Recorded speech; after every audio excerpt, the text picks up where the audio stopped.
This book began as a manuscript written by Frederick S. Spurs.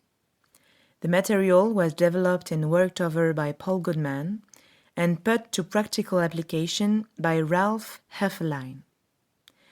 However, as it stands now, it is truly the result of the cooperative efforts of the three authors.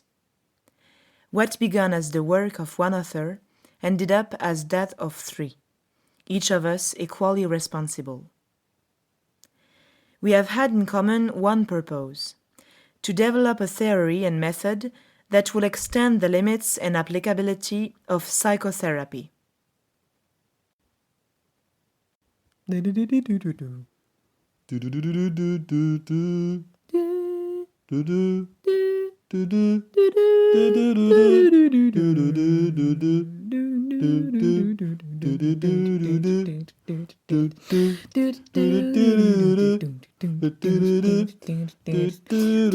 Gestalt!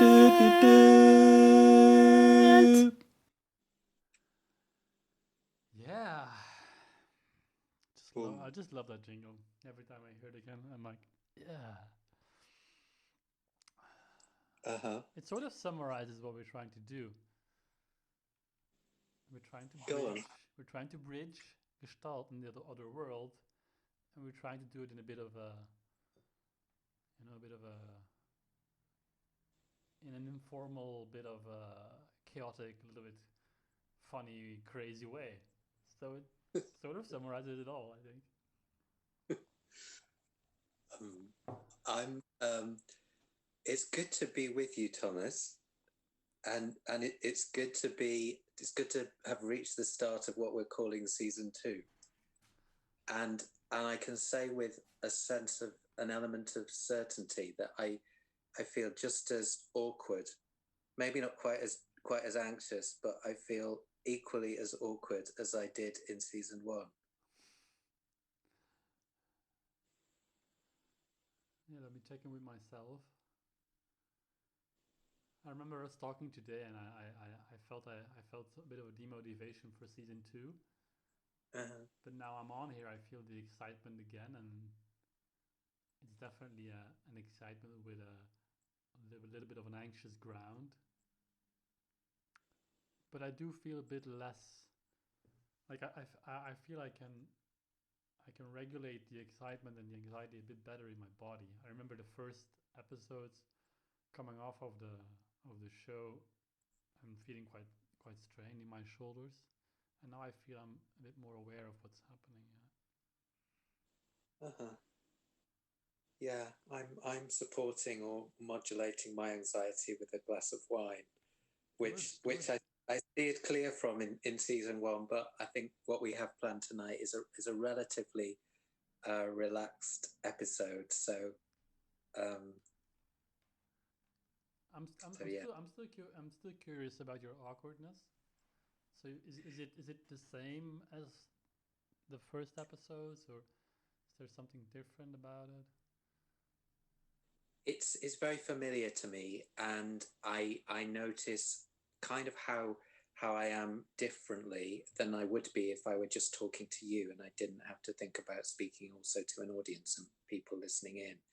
Like broadly, my tummy is tenser. I guess I'm slightly in performative mode. Mm-hmm. Um, Yeah, me too. yeah, you too. It's curious how that part of the field changes how we show up with each other. Yeah, yeah. And to me, that feels quite connecting actually, because I know about your anxiety, and I've shared mine, and the excitement of course also. It's not just anxiety, but I feel a bit like we're in the same shit together or something like that. And so Mm-hmm. that what you say about our performative states, that that connects me with you, and that's supportive in that way. Mm. Yeah, it feels like we're doing some scary circus show, or we're voyaging off into space in a small capsule together. Yeah, Or that's a nice. I like that metaphor. but I do think I I do think there's something brave, maybe foolish as well, but um, it takes a certain bravery. I think to make these connections to to do ourselves in a way where we're willing to not only be heard, but we're also reaching out and looking to connect with other people. It feels inherently like maybe this is a story I tell myself to make me feel better, but it feels like what we're doing is has some charge, some anxiety, and some excitement Mm-hmm. to it. Um, So you're naming the boldness of it, or are you naming the importance of it? Both, I think, Yeah. both. But I guess there's something about my process that in the act of reaching, I I I I also protect or I shut down in some way. They go together. The act of doing this radio show around reaching out, I notice there's probably a retroflected, to use the classic Gestalt language part, where I'm holding on to myself. And I'm immediately thinking about shame then, reaching out. Maybe that's I'm probably projecting something on your words, but I'm thinking of reaching out, showing yourself, and then in the same time retreating,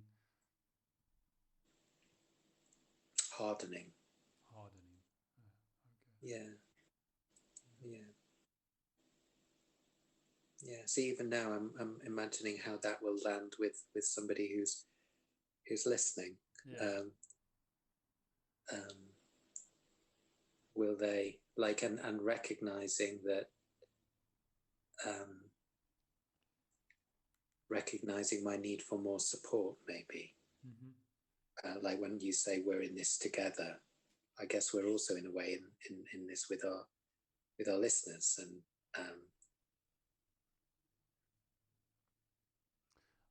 Yeah, and that brings me to the end of the first season. If you talk about support, mm, and it's all linked to our anxiety and our excitement. And I'm thinking specifically about episode 4 and episode 5. Episode 4, we had a conversation with Nandy Lecointe, mm-hmm. black colleague of John. Episode 5, we had a conversation with Santa Claus, who turned out to be Peter Phillipson. Really, really, Yeah, oh, was it I, it Peter? I didn't tell you. Yeah, it Wow, was Peter. Yeah, that was a bloody good disguise. it I'd was. never. Yeah, yeah. I was quite impressed. He also has a performance mode, I think. You reckon? No. I want to do a bit of framing for our listeners Yeah. and say that we is that okay? Say I realized we haven't really presented ourselves. We just jumped yeah, in yeah. there. I'm me. He's him, and we're we we're we're we've got a guest from Georgia, the ex-Soviet Republic, not the U.S. state, Zviad.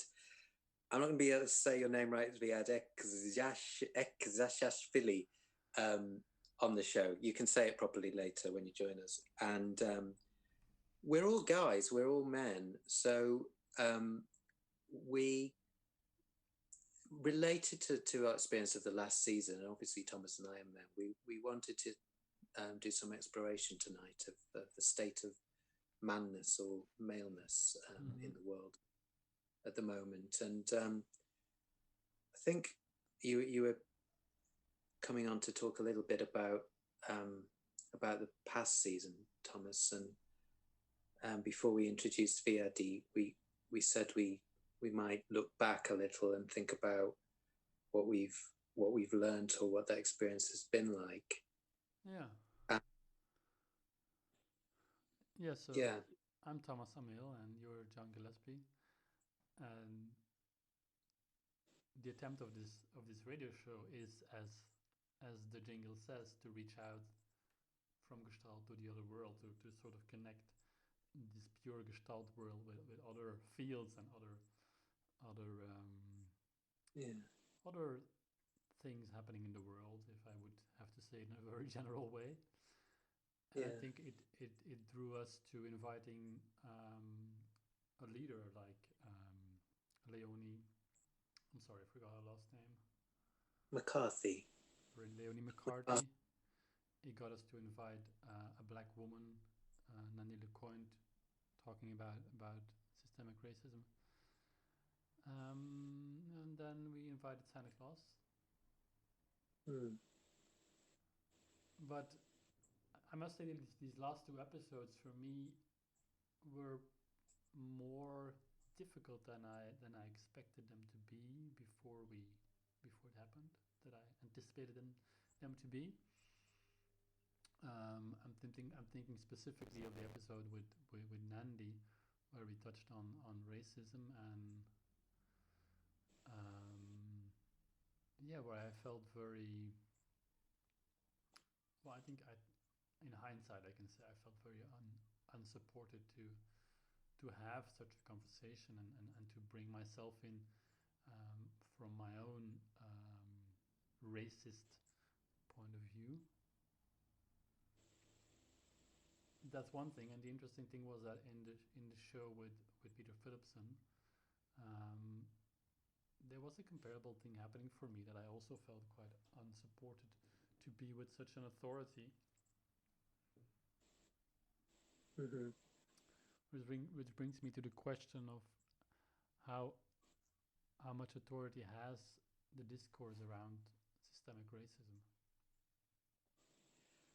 I can feel like the air going out of my body metaphorically as I'm hearing you talk about lack of support, which I link to shame, and shame has been a figure in your and my conversations with what we're doing here.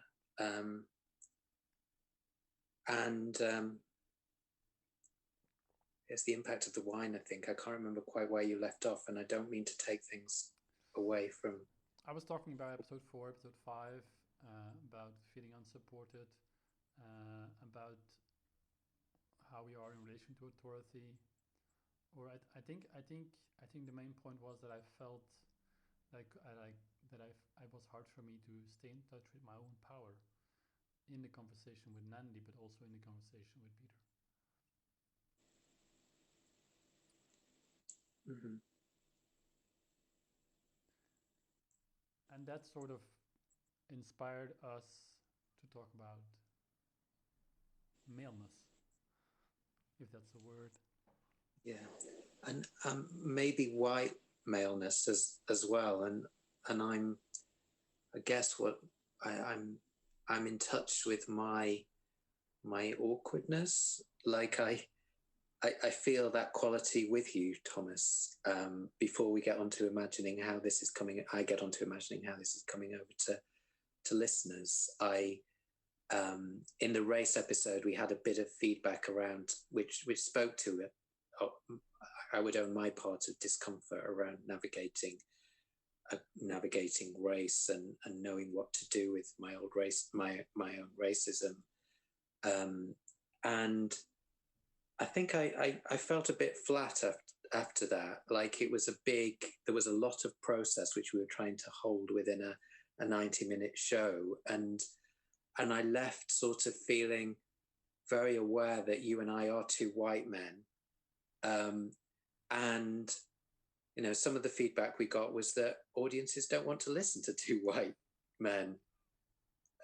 And I see you nodding, and I'm nodding because some of the feedback I got, I had one friend listen to the show, and he said that we were so weak. He said, well, he's not so good with vulnerability in general, but still, I think there's value in his feedback. He was saying, "You guys are so weak," and Nandi, she came across as a very strong woman. She was really in touch with her process and with her experience. And you guys just, I mean, if you're racist, just say it.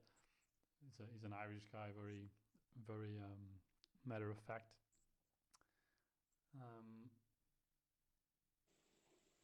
but I sort of, and I feel talking about this, I'm getting more tense in my body as well, and I feel my shoulder, now I'm feeling my shoulders getting a bit strained, because I realize this is a, it's such a I find it a very difficult topic to talk about this, because I'm thinking of all the people I might step on their toes. And I've had a hard time engaging in process around my own racism. Um, of course, about in part because I find it hard to be confronted with my own fragility um, and my own badness as a racist. But also because I feel in my that's my experience. Of course, I'm always talking about myself. Badness. Sorry, I feel myself recoil from your use of the word bad. Like it feels it's you know, either we're uncomfortable talking about racism, or we're bad. It sort of names something of the difficulty of two white guys navigating the world at the moment. Yeah, also because I feel that in the systemic racism discourse, it tends to be turned around, and I feel that there is very little to. I feel it's really overpowering and very dominant, and I yeah, I feel it's hard to stay in that as a person. Sort of feels like the systemic racism has a very strong authority.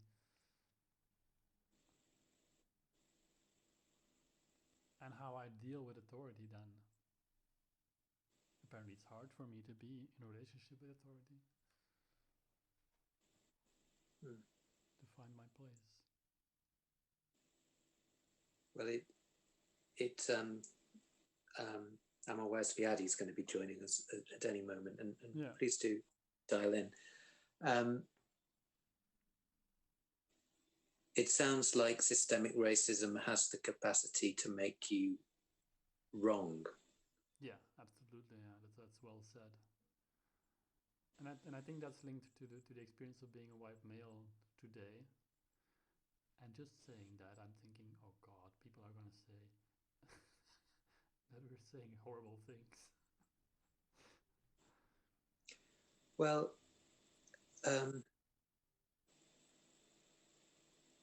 hi, Zeke.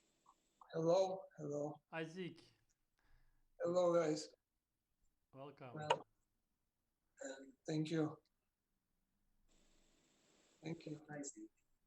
I was listening to you guys. Hello, guys. So I feel like giving you a bit of space to come in our conversation and to arrive.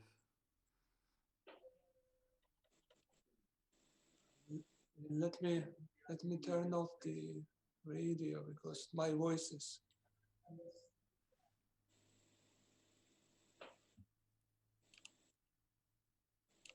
Yeah, and I know that as Zeke is arriving, I'm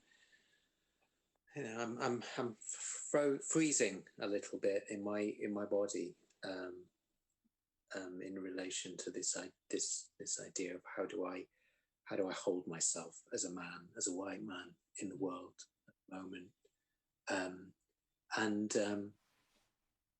I think I feel pulled between, on the one hand, the idea is that we as white people can be allies, we can be anti-racist, and we can stand alongside, and yet at the same time, part of my role in dialogue seems to be to own my own racism. So there's one pole which feels nicer to occupy, the standing alongside, and there's the other pole which is real in some ways. And how do I navigate the two? I think I just wanted to say that in relation to our dialogue, Thomas.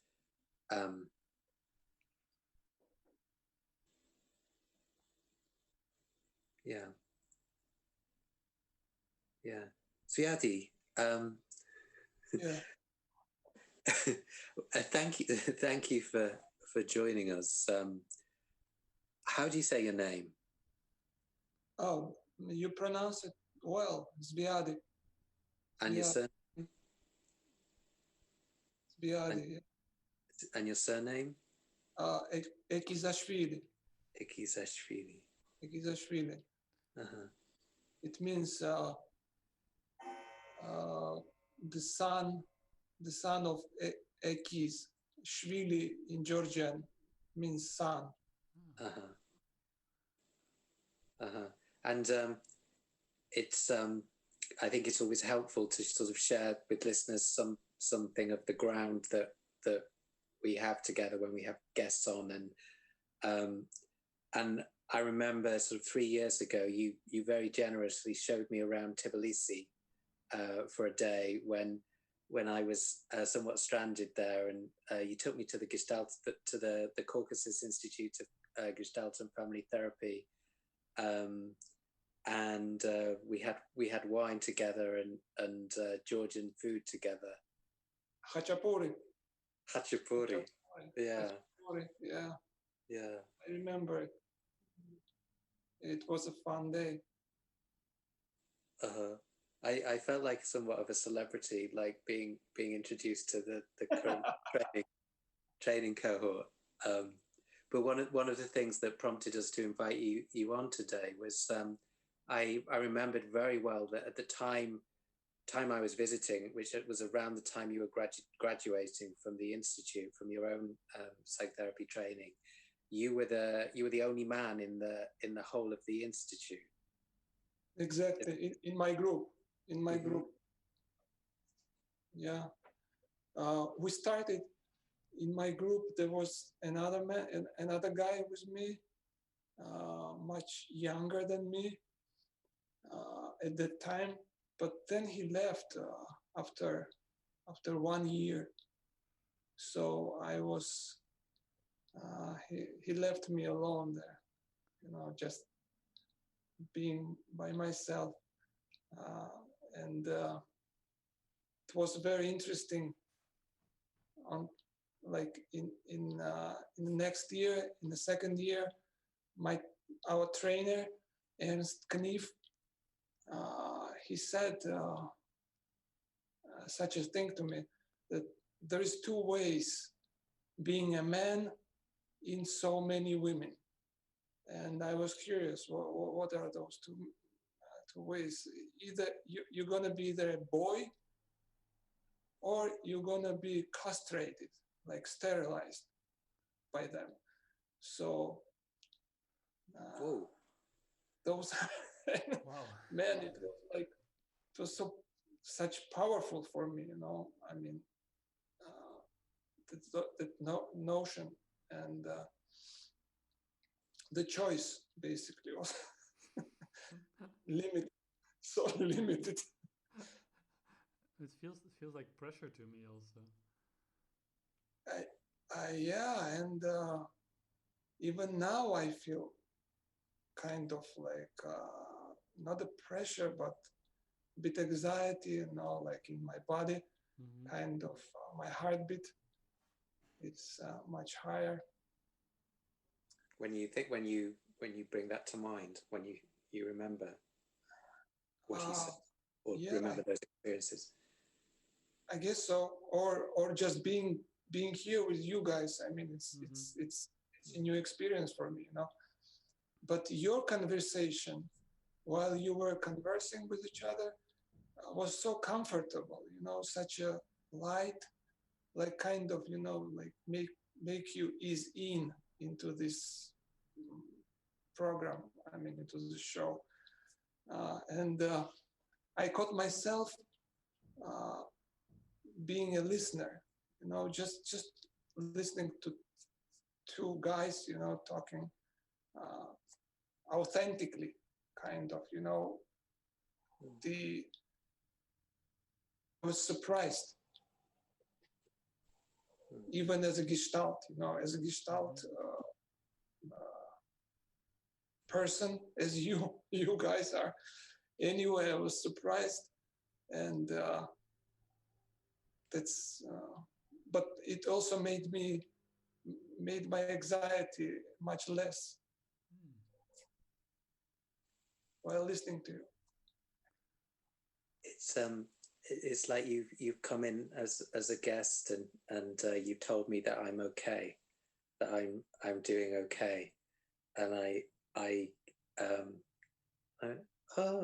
like I relax, and I let out a little sound like, oh, okay, I'm doing okay, I'm doing okay. But I'm sorry, the word relax, that's the figure. I just, when you said it, it just came to me. The relaxation, I mean, kind of the relaxed mode of speaking.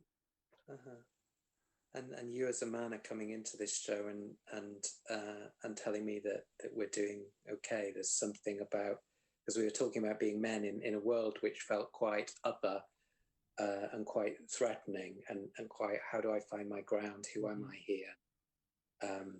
And so there's something about you joining us as a man and giving me a little stroke, which feels like solidarity, feels important.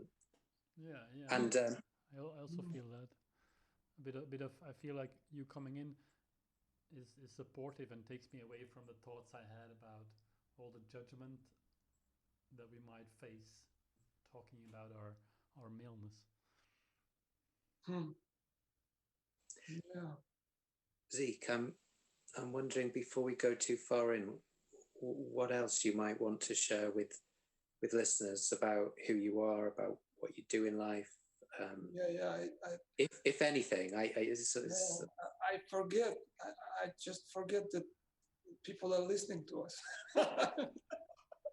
Wow, I wish I could do that. No, I swear. I'm right now. It's just like so intimate. It's like very intimate. This gathering, and I feel like we're three of us right now, like in an intimate company. But now, to be honest, we have zero listeners, so maybe we are just the three of us. Okay. On the radio. I don't know about Facebook, but Thomas, one technical moment when I was listening to the broadcast, I mean, your voice is much lower than John's voice, and it was hard to hear you. Okay, good that you tell me. So I put my volume up a bit. Yeah, could you? I hope my voice is not. Is in balance. It'll be the same as John's, because you both are coming from Zoom. But I just upped my volume. Yeah. So. So Zeke, who are you? My name is Zviadi Ekizashvili, as you heard, guys.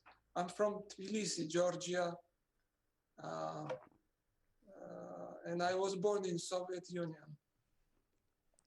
I was born in Soviet Union, and then I was raised in Georgia as an independent country after 90s. Yeah. And when I was 17, I went to USA as a international student and stayed there for a few years, and then came back in 98 in Georgia, when there was nothing here. I mean, it was so dark. So from darkness of 93, 94, when I went to USA, to the lights and bright lights of US, I came back to the darkness of Georgia. Still, Georgia were in darkness in 98. And by darkness, I mean literal darkness. I mean, there was no light, there was no electricity. there was no gas. I mean, there was nothing. So I had like mild depression that I realize now. What I was going through, what was that guy was going through. I really feel sorry for him. You feel sorry for your old self. Yeah. I feel sad. I mean, kind of sad, you know. And how is it to be a sad man in Georgia? How is that? Man, you hit the nail. There are a lot of sad men here.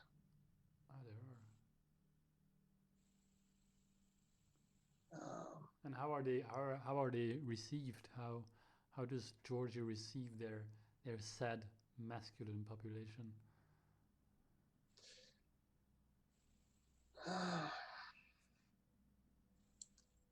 And I sort of feel I don't want to put you on the spot asking this, so I'm not sure if no, I mean, it's okay. It makes me realize something. I mean, your question gives me some thought, some inside moments right now. So I don't want to drift out of the conversation, but it's a deep question, man. I mean, I feel there is a lot of frustration here as a man, and especially now in this situation. I mean, what's going on now in this period? I feel first of all, I feel it in myself, and that's why I feel it outside. Yeah, basically. So that's a relational. And back to your question, how is it? I have no idea. I have no idea because I'm in here. I mean, I'm inside. I cannot realize it. I'm too much in it. I'm interested in this, and I wonder if we could slow it down a little bit and stay with it in a kind of gestalty way. The word that comes up for me, Zeke, when I hear you talking is powerlessness. I don't know if that fits with the experience of sad men, or the experience of being a man, and there's something still I'm chewing on of what Ernst Kneif said to you. It sounds, I heard you as saying either you could be a child or you could be castrated. Like there was no way you could be a man in that group. Yep. And I choose to be a child. Well, better than being castrated. Exactly. But none of the sides represent life. There's some, as if both of them are survival in a way. Yeah, both of them are survival modes, basically. And when he mentioned being boy, or being left without your balls, I mean, when society basically tells you to man up, to grow some balls as a man. Is that how they deal with male sadness? Aggression, be aggressive. Be aggressive, yeah. Be aggressive. I mean. Show your balls. Show your balls, yeah, to other men. Yeah. To women. Yeah. Plus, use alcohol also. Cheers. Na zdrowie. Na zdrowie, that's Russian. Near enough. So I'm just checking in, like how am I with this conversation? And I feel Yeah, I feel a bit tensed talking about this. Been a bit tensed and a bit blocked. Me too. I feel tension and excitement, and even my voice is breaking, like kind of into the crying. Yeah. There's tears. There are tears in my voice.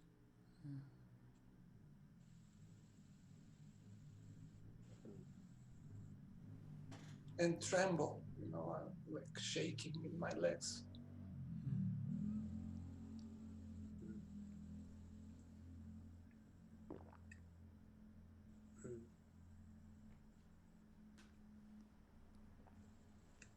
It feels it feels to me to be a bind, a lack of choice in it not being okay to inhabit male aggression. Like I think there's a lot more to men than aggression, but I hear your trembling and I hear your tears in your voice, and that feels real and authentic to me. And I come back to this idea that you couldn't, in some way, you couldn't be a man, and I wonder about how you were adapting, how you were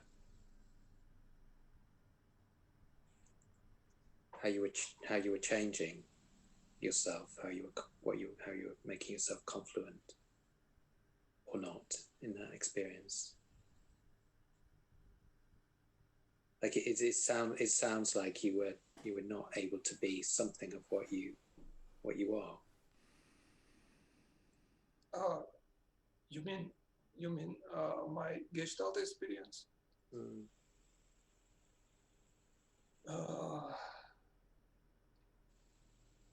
What comes to my mind? There was a Gestalt circle, when you're sitting around, for the ones who don't know what it is. I mean, in a circle and sharing. And I remember one of the women in my group, she told me as a feedback, she told me that it's so good that you were not like the others, like more macho, like you were giving us space and not like putting us down, kind of, because our group was international. We had Azeris from Azerbaijan, from Armenia, and from Georgia. Mm-hmm.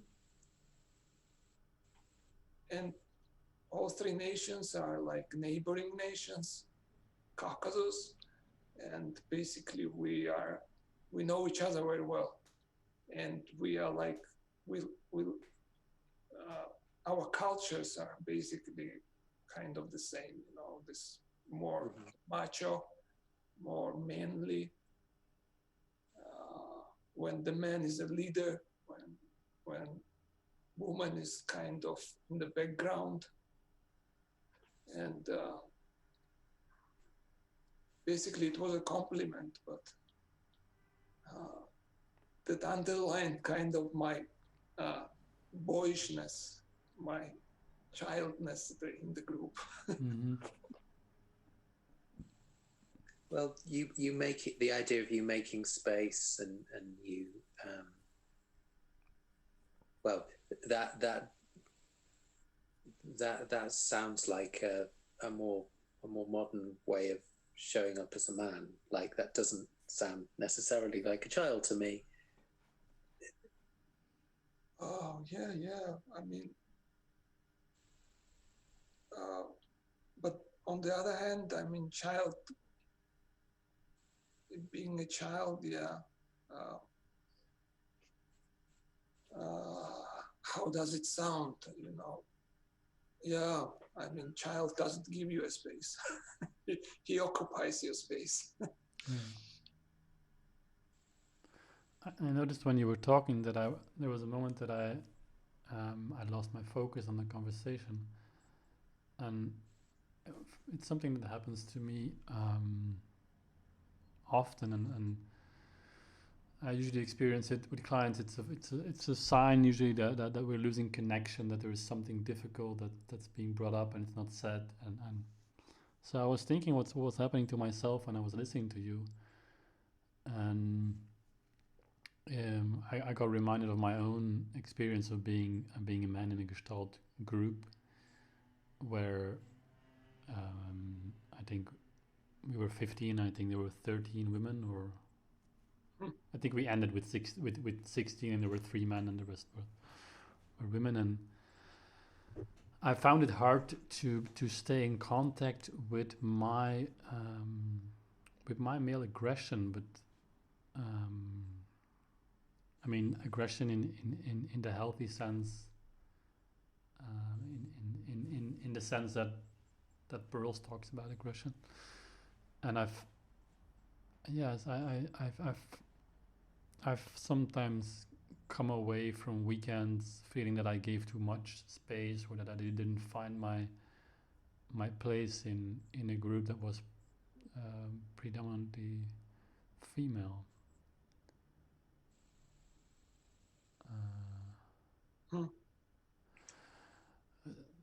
Yeah, so there's something about when you talk about the forced aggression of men in Georgia. Like it seems like an exaggeration of one side of being a man. And I'm sort of grappling with, so where is the between? Where is the between the giving space and taking space? If it's helpful, Thomas, the experience that you just described would make me angry. I would have gone away from that training weekend feeling angry for not having been able to bring myself in the way that I wanted to.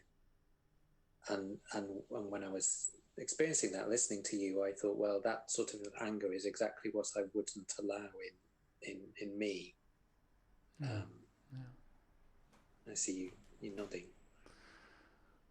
Yeah, because I think I had a comparable process. I think I reflected my anger, and after a weekend I would be ashamed of myself, or I could be, and of course it didn't happen all the time, definitely not, but in these weekends,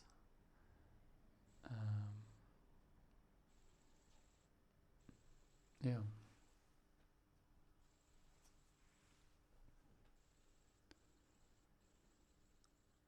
So I'm sort of thinking, we're talking about, and I still find it a hard topic, because why the men are so framed as privileged, and that's true.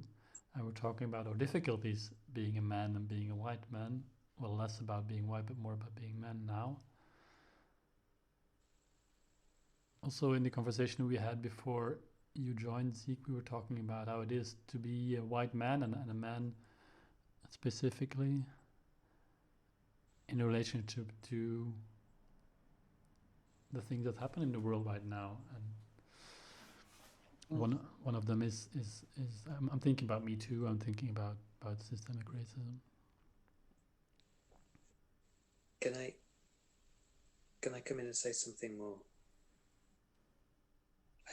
I'm put in mind of what I shared with you, Thomas, this afternoon, when we were just having a broad chat around themes for today, of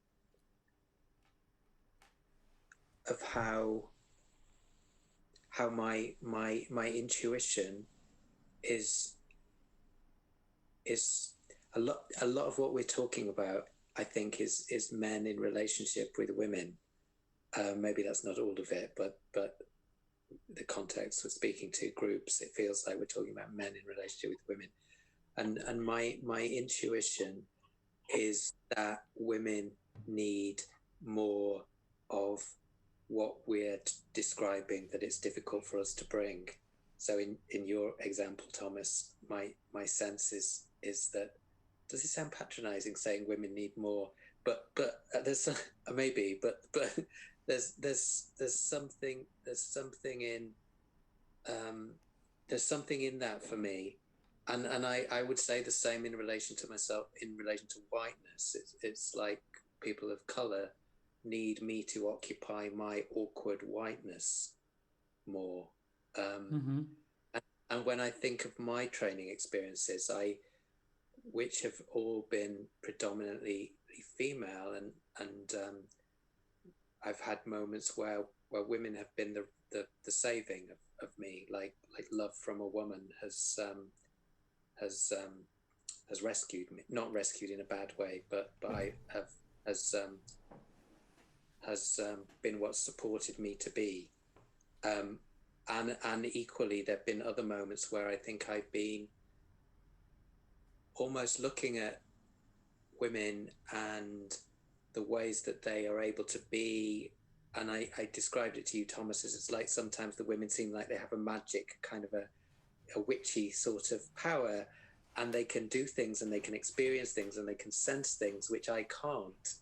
So I think some of my Gestalt experiences have been like trying to be like them, trying to do it on their territory, as opposed, and I've really struggled with this because I've come away thinking, God, I'm no good, I can't do this. And yet with some distance from training, where I'm trying less hard to be what other people want me to be, and I'm more able to relax into, well, who and what am I? I'm more like, I think my work is more around finding out how can I bring more of my awkwardness, my awkward maleness. How can I bring more of my stiffness as a white man? How can I, like rather than seeing these as negatives, how can I go into these qualities more? And my sense is that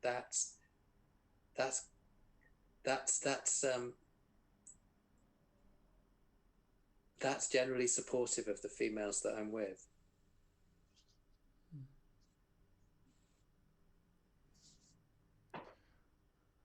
I feel I want to give some space to Zeke. I'm curious how this lands with you. Oh, yeah. While you were speaking, John, I was listening to you, but at the same time I was drifting away to the YouTube. I mean, because I started a channel on YouTube, and while experiencing it, sure, I think it's the most popular engine right now. I guess so. I don't know exactly, but it's quite popular. So there are a lot of YouTube gurus, yeah, who are like preaching from YouTube, and who have like thousands and hundreds of thousands followers who are like really listening to them. And the topic, one of the hottest topic, is like alpha male and beta male, kind of this so-called alpha male approach, and how to become an alpha male, and what are the traits and skills of alpha male. And while you were talking, I remember this guy who calls himself Alpha.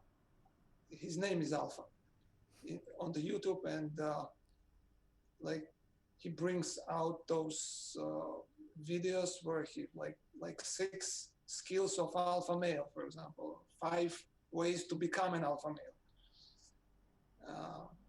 and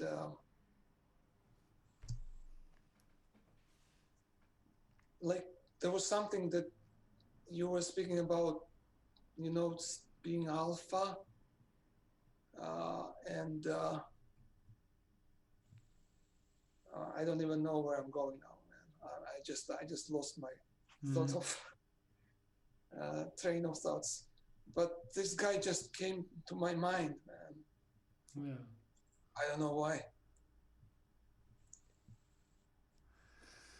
I'm I'm interested that there was something I was saying or doing which came over as alpha male. What? And Thomas, like, you didn't respond to me. You passed the baton to Zeke, and I'm thinking, was that your response too, or?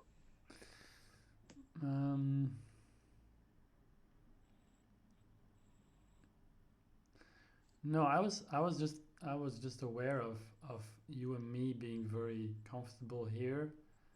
That we've done this many times, and I was just thinking, um, yeah, I wanted to keep seeking the conversation, and I sort of felt we both are privileged in compared to Zeke because we are setting this up. This is our show. Zeke is a guest, so there's a bit of a power dynamic, and I think my concern came from that awareness that yeah maybe our guest um, could feel a bit overwhelmed by that, and maybe and probably as a projection also, but that's what happened. I sort of feel like I'm being told I'm doing something which isn't okay. From the way that both of you are responding, and I and I struggle with this, because where I might go now is like, okay, so what's being reflected back, what I'm getting in contact with is those male qualities which actually are not okay. And therefore this process is around me owning that, yeah, of course I'm part of the male race. I can't make this alpha idea other, it's in me. And here I am doing it now. So yeah. And I think that's some of what I'm saying in a sense. It feels a difficult position to be, and I experience the same in relation to Ray. So here am I showing up as the white man and not man, and again, and not getting something, and that's really uncomfortable. Yeah, I can see that. And I can also see how Zeke and my response facilitate that feeling of being male. Being male is wrong.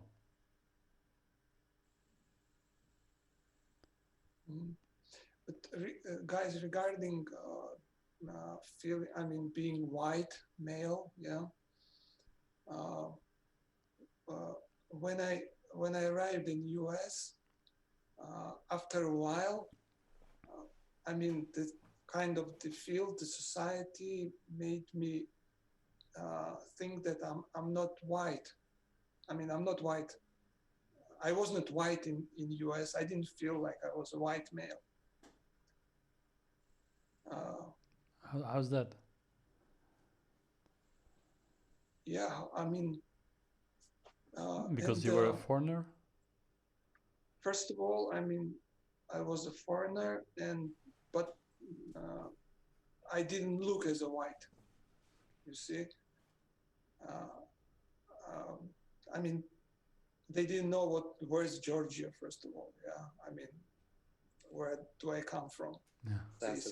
South of the Carolinas. Yeah, Atlanta or something, you know. But yeah, they and we were a group of guys living together after we lived in host families. Then we gathered up together and got the apartment. And in Georgia, we have one region, Kachetia, where people are more dark-skinned. I mean, naturally, they have more. The skin is more darker. So there was a guy, our friend in apartments, who was from Kachetia and really dark-skinned. But you wouldn't know it in Georgia. I mean, we couldn't. We didn't see it here. I mean, you don't see it here. You just. I mean, you don't recognize it here. But there was a curious. I mean, just like anecdote. kind of, when he got pulled over by the cop and issued a ticket for speeding or something. And while putting into the ticket the information, when he came to the race, there was a choice, yeah, white Caucasian, like Latino, some other choices, and there was the last choice, other. So they marked him other. And when he brought this ticket to the apartment and the guy saw it, when he was named as an other, we started to call him other, and it really hurt him. I mean, he didn't like it. He didn't like it, so we stopped. But being other, that's how I felt there in US.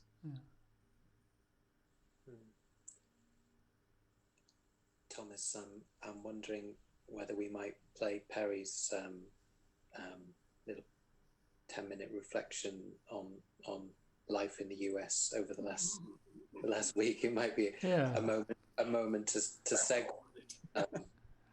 Thank you for your presence, John. I think it's indeed a good moment. Yeah. So if you John and Zeke, you guys should log into the radio and then and put yourself on mute now, and I'll start playing.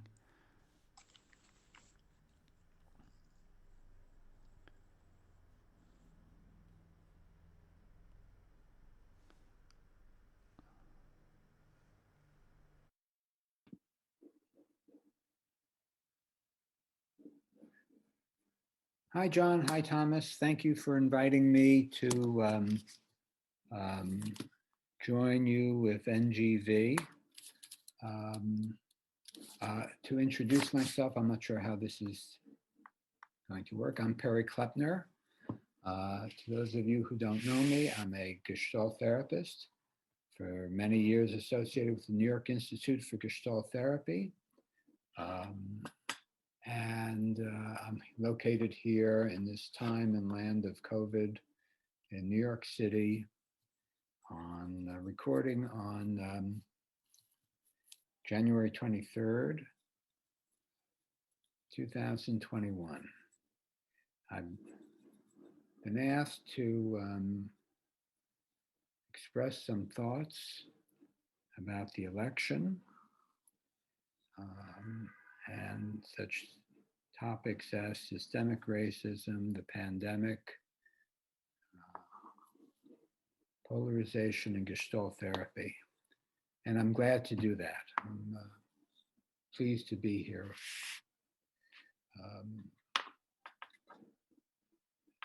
So the election, which has just occurred, I am so thrilled. I'm sure any of you listening to this are thrilled as well. It means a new effort at relating this all through the lens of Gestalt therapy to contact excitement and growth for all of us in this world. I can think of no more disastrous event than the 4 years we have suffered and endured, the power and display of ignorance and arrogance and pathological narcissism that Trump and those people who joined him have evoked in the American political system and the world at large, talking about polarization. Relating this to Gestalt therapy, Paul Goodman, in a book of his, Growing Up Absurd, talks about the motorcycle gang leader and how that person evokes and mobilizes the repressed background of the people who join him. and in his actions, which are a little bit more aggressive, um, touched by some intelligence at responding to the repressed feelings, needs, desires, intentions of the cohort of people who follow him, is able to create opportunities for their aggression to be expressed in some ways that helps them identify with their forming self, which helps them rid themselves of the suffering that they're under. And we see all of that in America under Trump, and the relief that hopefully America will organize to in coming days from that. It was a horrible, horrible experience that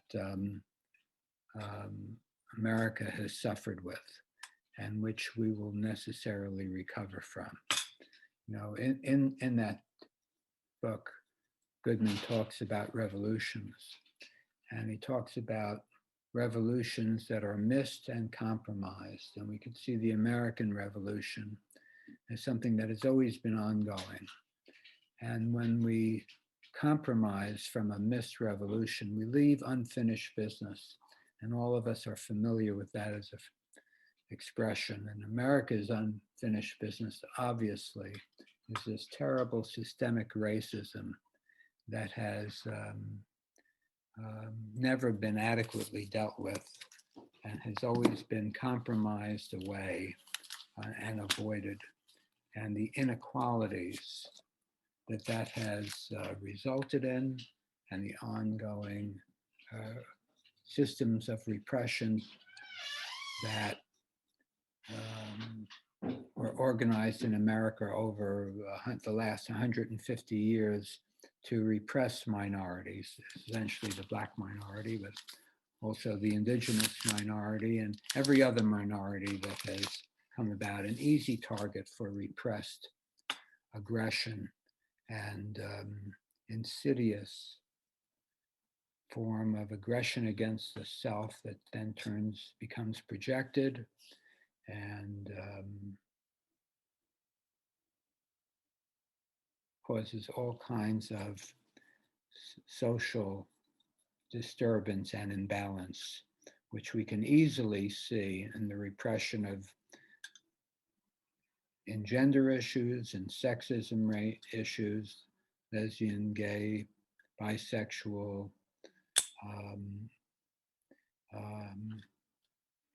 systemic prejudices that are then expressed in a repressing police state that we've had in America for in various forms over the last 400 years. So that always leaves unfinished business. And the revolution, meaning social change that is holistic, that does not leave substantial portions of the population behind, that brings us all together.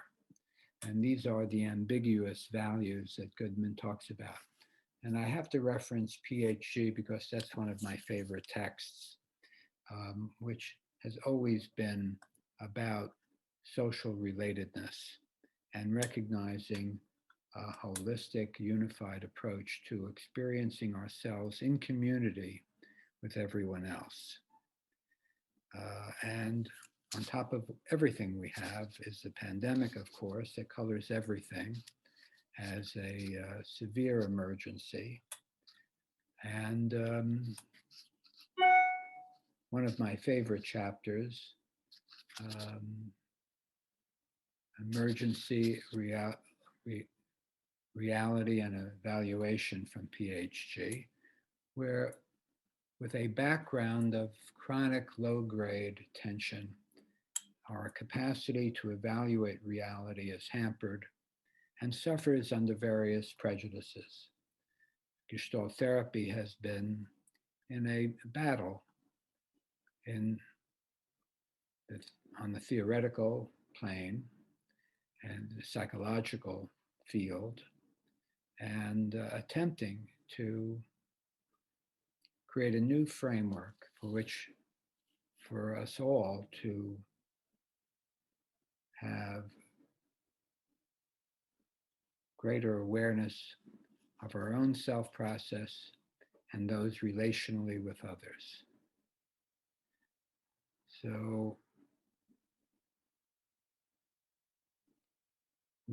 this is my take on our reality today.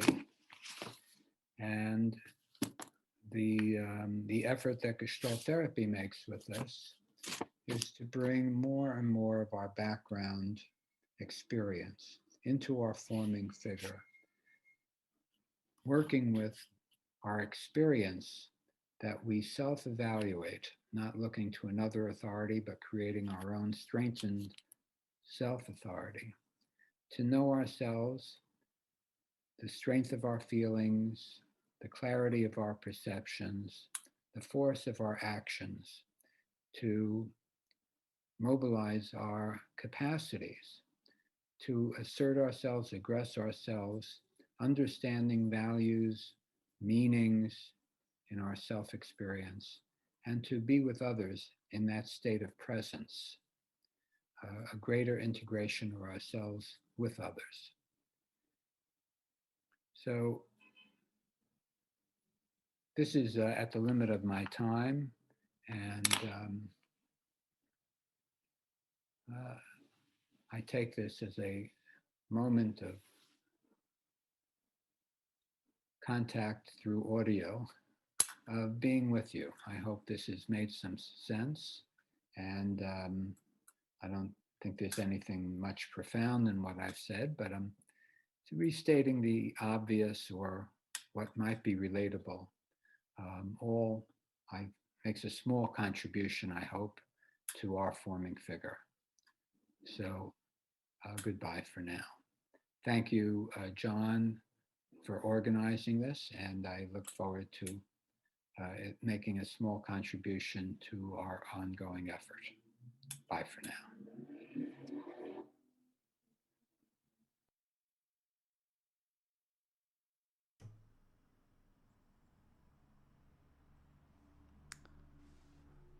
So if you guys, I don't know, there's a bit of a delay usually, so I'm not sure if you've finished listening to Perry.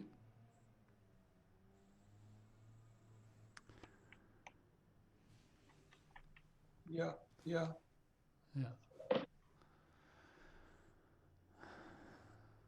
I had some responses. I'm wondering about yours. Maybe it's like you go, and then I'll go. You go first. Okay. What sits with me the most is what he said about the projection of our own repressed self. That repressing a minority is a projection of our own repressed self. That's how I understood it. I hope I hope it's correct, but that sort of sits with me, and I'm trying to weave it into our conversation that we had before, and about I'm trying to weave it in how we, as a majority, because we represent a majority, being white male, how we are struggling now with relating to minorities, sort of.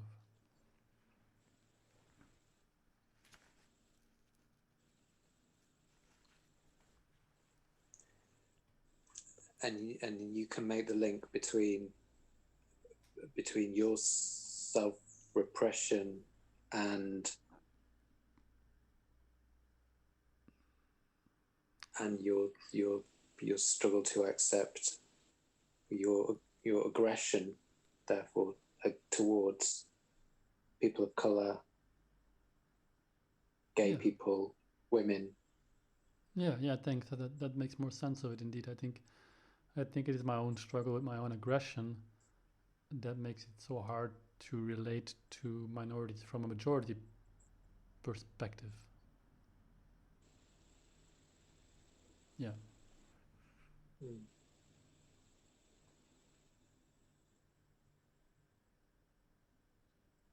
It's funny how I'm right now. I'm experiencing also a bit of a feeling that I'm saying something wrong. It's not very big, but it's Stay slightly with it. slightly there. I sort of feel that Yeah. I sort of feel that's where you were before in the conversation, John. Uh-huh. So I can't be, if I make it like into a statement, I can't be aggressive as a man. Therefore, I'm repressing. I'm angry inside. And what do I do with that?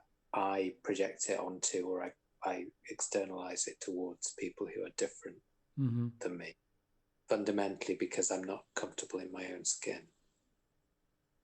Yeah.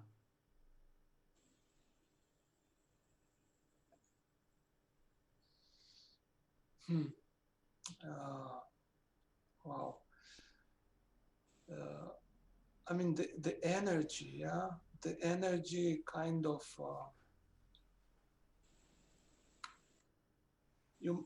I mean, you might say it's like low, yeah.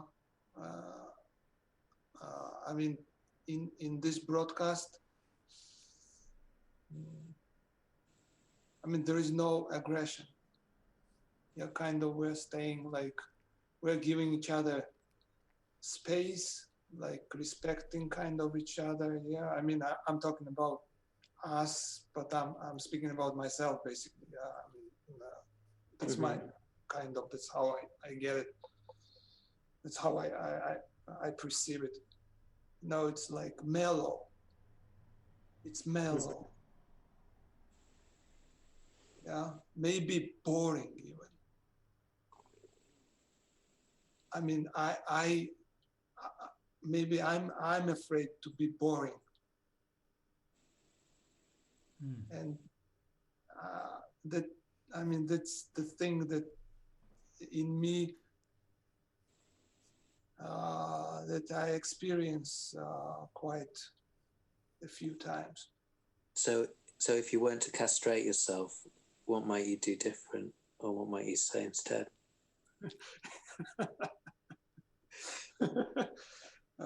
Speak from my balls. and what are your balls saying right now? You know, get some energy in this program. You know, get some arguing. Yeah, and I'm sort of thinking that we're experiencing the field, and and and I'm gonna say things, and again I'm gonna think people are gonna hate what I'm gonna say, but I'm gonna say it anyways. We're experiencing the field how it is difficult today to be an aggressive male. So we're talking about this. We're talking about our relationship to racism, to women, our being a part of a dominant part of the world, and I can imagine women sitting at home listening to us. Not that anybody is listening to us, but if they were going, "Fuck yeah, like own it, guys, like go into it. Where's your fucking balls?" yeah, maybe that's what so that's the hard thing. As it's very, yeah, for me it's very hard to find the right balance in it, and to indeed, like you say, Zeke, to be aggressive, to allow the aggression, but still stay in relationship with the minority that has historically been repressed by our aggression. Yeah. And that's what Perry also referred to, huh? I love it that you said, "Yeah, man." It really felt. That felt like you were. When John said, when John dropped the F word, it felt. I mean, I felt more free. Like it felt in your balls. Yeah, space. I felt like more space opened up. Yeah. I thought Perry was too nice. Like, coming back to what you were saying before Zeke joined, Thomas, about how you you experience systemic oppression as having a kind of authority over you. I gestalted. Perry, to me, he was saying what were the right things to say for a white man in these times when we're more aware of indigenous rights and rights for non-white people. And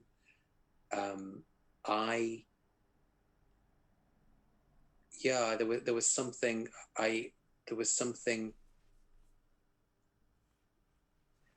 and this is where maybe I feel my shame, because maybe Perry is just more grown and developed and therefore able to sit in this kind of position than I am. But I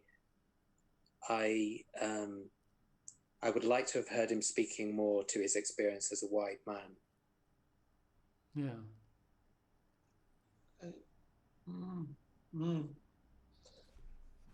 Oh man, did I hear it, or was it really? I mean, in the recording on the background, there was a girl. I mean, the female voice saying. It was his wife. His wife, man. She said, let's go from here. I mean, it's too cold here. It's fucking freezing, she said. It's fucking freezing. It's fucking freezing here. And it was so great. I mean, this guy is so politically correct. And there's a voiceover. Let's get the fuck out of here. Fucking freezing.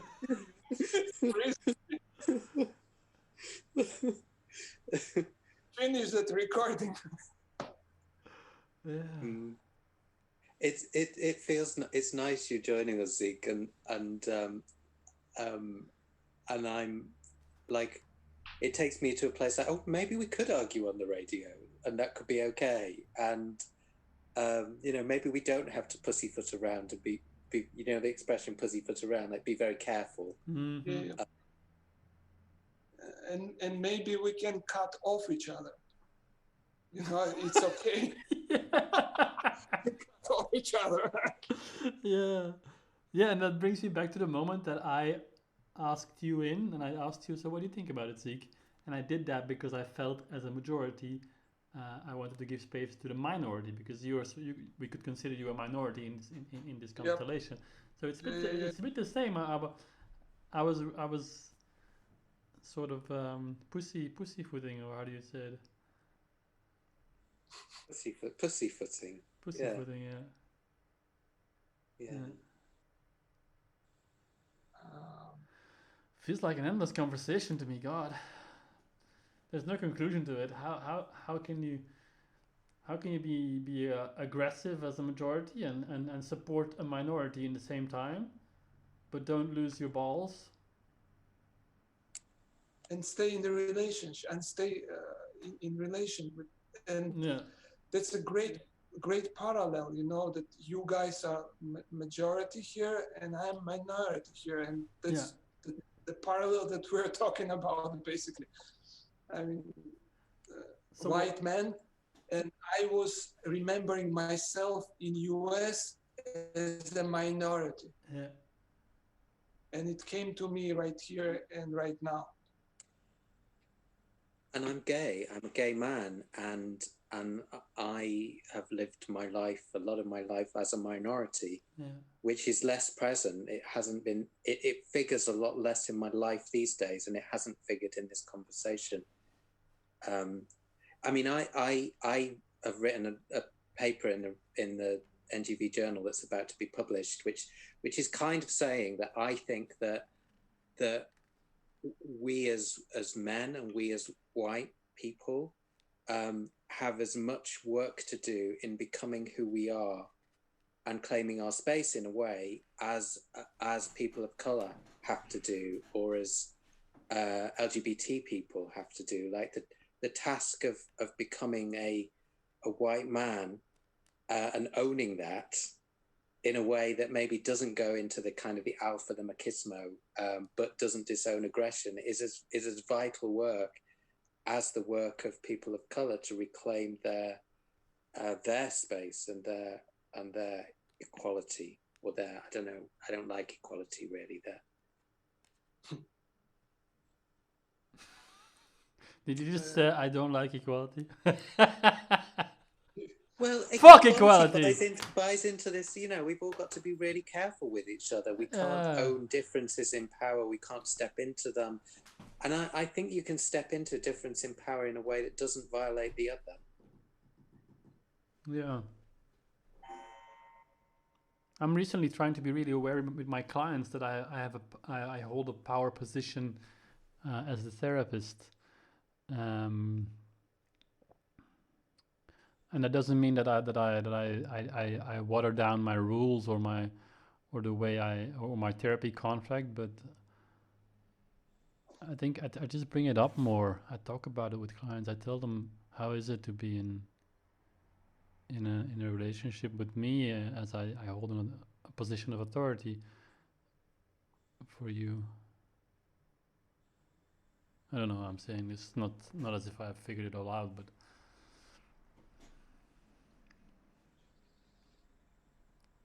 why are you interested in that?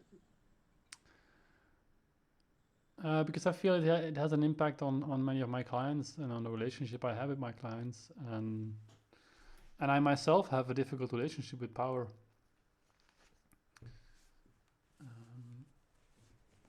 Yeah, I've always had difficult relationships with my bosses, and I decided to become self-employed because I feel I couldn't work for a boss.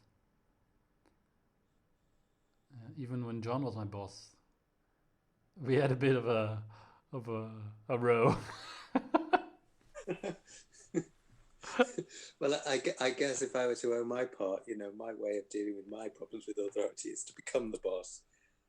Yeah. Well, yeah, me too in a way. I'm self-employed. I'm my own boss, so.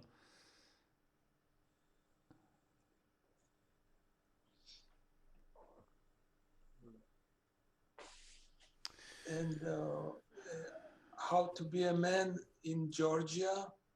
One more thing that came to my mind, how I experienced it right here is for sure you got to be heterosexual. I mean, if you're a man in Georgia, you got to be a heterosexual man. There's no other way. Yeah. Or in closet, basically. I mean, you gotta behave as a heterosexual. Yeah.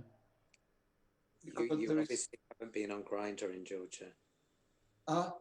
You haven't been on Grindr, the gay dating app in Georgia. I can assure you there are plenty of Georgian men who are not heterosexual. For sure. But you would never know. You would never notice it, man. I mean, it's so underground. It's so oppressed. It's so depressed that, and it's such a danger for gay person to be gay and to lose all his relations, you know, maybe to lose his family even because of his sexual orientation and because of his openness, for example. It's so rigid. I mean, it's so rigid to be a man here. You gotta be rigid. Thanks for saying. Even I feel anger now when I'm talking about it. You know, it's like, I don't know. I mean, it angers me. Yeah. I think of a client who's struggling. I think with the possibility that he might be gay, and how rigid and how repressive is the straitjacket, the uniform, the prison that he keeps himself in not allowing himself that freedom of movement into whatever it means to love another man. Yeah. We're coming to the end of our time. We are. I want to plug. When Thomas said that this conversation is endless, you know, we might speak like that's when I felt is he closing up? I mean, is it finishing now? He always does that. He's very subtle. He won't directly exert his authority. He'll say, "Wow, I'm really enjoying this conversation," which in Belgium means we have to finish. That's a great conversation. Yeah, it's But so we great. do have to finish. It's so great. I can't finish it. Yeah, but we have to. We have to. It's the end. We should. Yeah, We should. we should. Yeah. I want to plug some events. Can I do that? Yeah, sure. I'm very polite, aren't I? Plug the fuck out of here. Well, for our two listeners, we have a couple of events that are coming up in February that are directed towards raising awareness of what's happening in Belarus, which is another Soviet republic, not so far from where you are, Zeke, where, of course, there was an election and allegations of corruption, and the previous ruling party, the president who's been in power for God knows how long, has clung on to power, and there are demonstrations weekly or more frequently that Gestalt colleagues are very involved in, and a couple of our colleagues at NGV are doing work supporting the Belarusian Gestalt community, and from that we're running an event over Valentine's Day weekend, which is a sort of 60s style love-in for Belarus. It's basically a 24-hour Zoom marathon where people can drop in, drop out, but any money goes to Belarus. But there's a kind of implicit intentionality of generating energy and awareness of what's happening in Belarus. And then a week later, on the 21st of February, we have a 3-hour-long forum on the phenomenon of social splitting. Society in Belarus is really polarized, with some obviously supporting the president and others opposing. And so we are bringing perspectives from other countries that have navigated social splits, including Georgia, actually, Zeke. We got somebody speaking from Georgia and somebody from Israel. I don't know offhand who they are. I can find out. Somebody from Israel, Poland, the UK, because of course we have Brexit, and potentially the US. And there's going to be scope there. It's very participative. There's going to be scope to speak in small groups and see what comes up. But it's really an opportunity to explore perspectives from other countries and what we can learn from Gestalt theory around how we hold this phenomenon of splitting. And that's on the 21st. And both events, you can find details from our Facebook page. Wow, that sounds great, John. I wanna join. I'm gonna join. I'm so jealous of you guys. Come along. Yeah, come along, Zeke. Let's talk again. Join us again for another show, Zeke. It's been.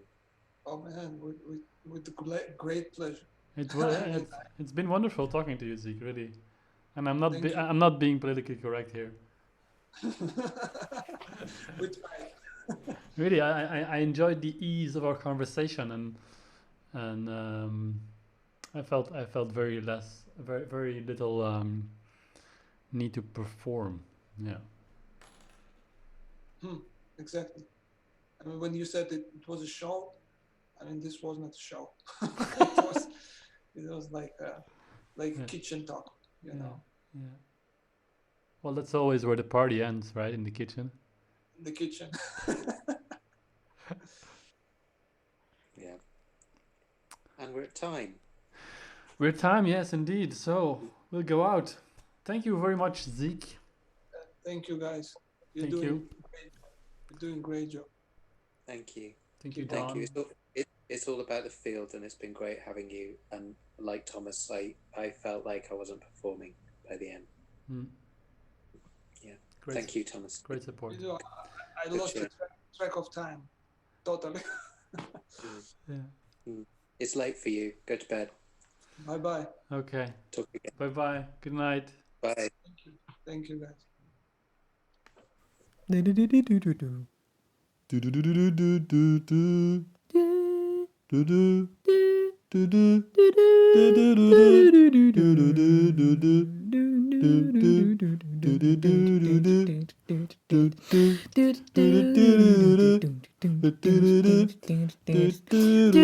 Gestalt.